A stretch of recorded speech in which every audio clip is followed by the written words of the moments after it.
sometimes babies are born and they start seeing some rough skin on the side of the shoulders and the legs, and they come to, oh, my kid might have eczema. First of all, what is eczema? Well, there's two different things. There's eczema, and there's something called keratosis pilaris, which is just rough skin. Okay, but let's say skin's peeling a little bit, the lines a little bit. Okay, it's inflammatory skin disease it's inflammation of the skin that runs in the triad of inflammatory problems: asthma, hay fever, eczema. So you're going to see eczema first because you get eczema 1 year or less. Hay fever, you're not going to see in a 1-year-old. I'm not a pediatrician, so I don't know what age they start getting that. And asthma, I don't know, probably they don't start till 4 or 5. So if you see a kid the first year, what would be your approach to a kid having a condition called eczema? You're going to use it depends how bad the kid is, but you're going to use medicine to calm him down. The worst thing you can do is undertreat the kid. So you want to overtreat? I'm not like to the point where Effectively treat. Yeah, I want to effectively treat the kid. And that would be? The strongest steroid cream I need to calm the kid down. But would that be for a long period or short? No, then I taper the kid to as infrequent an application as I can get away with. Meaning, if I need to calm the kid down twice a day, first week twice a day. The kid's calm once a day. The kid's calm 3 times a week. And then as infrequent as possible.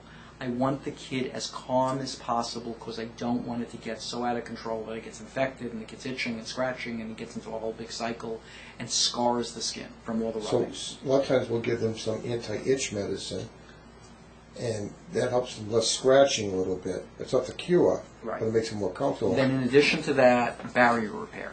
So you have 2 prescriptions and another one coming out. One's called Mimics, one's called the Topiclair, and there's a third one coming out next month.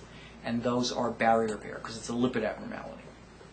So what happens is you have a probable familial, family-induced, congenital lipid abnormality. The skin is a fat. Okay, top layer is fat. The fat's screwed up. So now you got holes in the skin. So the water leaks out. So the skin gets itchy and the skin gets scratchy. So what happens is the approach has been to treat the secondary inflammatory process. That's what steroids do. Except the steroids do 0 for barrier repair. So now they're coming up with goop as an adjunct for barrier repair. So I believe in Instatire. Give them essential fatty acids. And sometimes they're infected. Would you put them on some kind of antibiotic? Yeah. You put them in antibiotic. My whole thing is get the kid on nutritional supplements in addition to all the medicines. And that would be? Evening primrose oil 20 years ago in the British literature was shown to work. Then the Americans did a double-blind study and says, no, it doesn't work. The problem with these double-blind studies are, that's like taking people and saying A versus B. The problem you have is that you have subsets of people, and it really doesn't address a subset issue, meaning looking at the set that has bad eczema, moderate, mild eczema, where the supplement would work. Now, evening primrose is not that cheap in oil, so basically in the last 10 to 15 years, I've been very aggressive in pushing flaxseed oil on these kids. Which is, flax is a grain grown in South Dakota. It's organic automatically. They squeeze the seeds, they make oil out of it. Now, this actually is... How much would you give? A tablespoon a day. Just a little bit. Yeah. Now, here's the other issue. If the kid doesn't like the taste, rub it on the worst part of the skin. He'll absorb it. Okay. Is any benefit from like omega-3? No. It's actually, fish oil doesn't work well on skin. It's more... No, not on the skin, but by mouth. Fish oil may have a benefit. It's more hard. So in other words, some people may not do perfect with flax, but flax seems to work really well. There's a old literature on something that was called short bowel syndrome. And the treatment for that was topical flaxseed oil or linseed oil because the kid couldn't absorb fatty acids. So from that, I went, okay, let's give these kids flaxseed oil. And if you give flaxseed, which is whole linseed oil, a lot of them do a lot better. The other thing is it's been shown that probiotics help dramatically. Well, a lot of people don't. I know what it is. Probiotics is like yogurt, without the dairy. Okay. So kids do better with probiotics. But if you gave yogurt, would that not be the same? Depends on how much active culture there is. Is there any particular brand of yogurt? There used to be Lactobacillus GG is one that's around, so there's basically kefir, things like that you're giving bacteria to recolonize the gut. So, recolonizing the gut, number 1, nutritional fatty oil supplements, and removing dust. 50% of eczema kids are dust sensitive.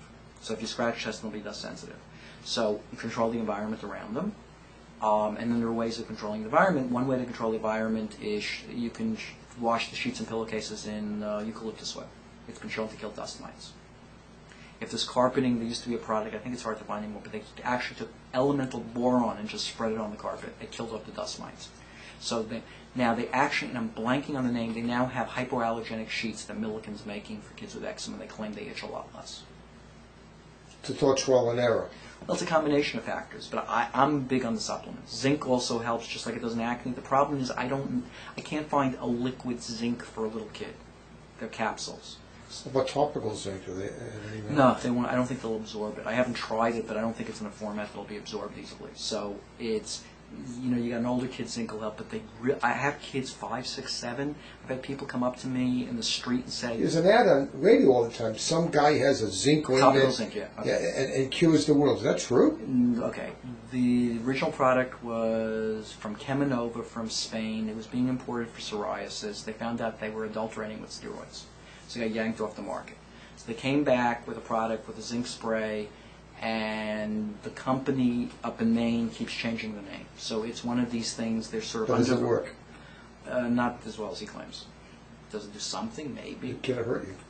No, the topical zinc won't hurt you. Is it worth $40? I don't think so. But I mean, like, it's $40 for a little spray. It's $40 even in the stores. You can buy it in the chain stores now. So it's in Walgreens and all the rest of them, but it's $40. It's not a $3 But really, product. if you're going to use zinc, it should be taken orally. Yeah. In other words, And as you alluded to, that would be what kind of salt? the picolinate, the gluconate, the sulfate is not good. The sulfate, like, it lays like a rock on you. But like the kid, I can't find the version for that. But the flaxseed works really well, and you can even use it topically. And it'll absorb it topically. You'll see. So there's great hope you can get most of these kids pretty well controlled. You can get them better. You get some kids who are just really bad. I mean, like, you get an occasional person who needs even to be on like immunosuppressive drugs. Like and the big issue is, as bizarre as it sounds, you better treat them before they're 5 or like 2 or 3, because when you get an adult that looks like this, they're going to be on chemotherapy drugs for the rest of their lives. Because in other words, you somehow screw up the immune system so bad in the adults, you can never get it quiet. You have to keep them on internal drugs, and you can't stop them.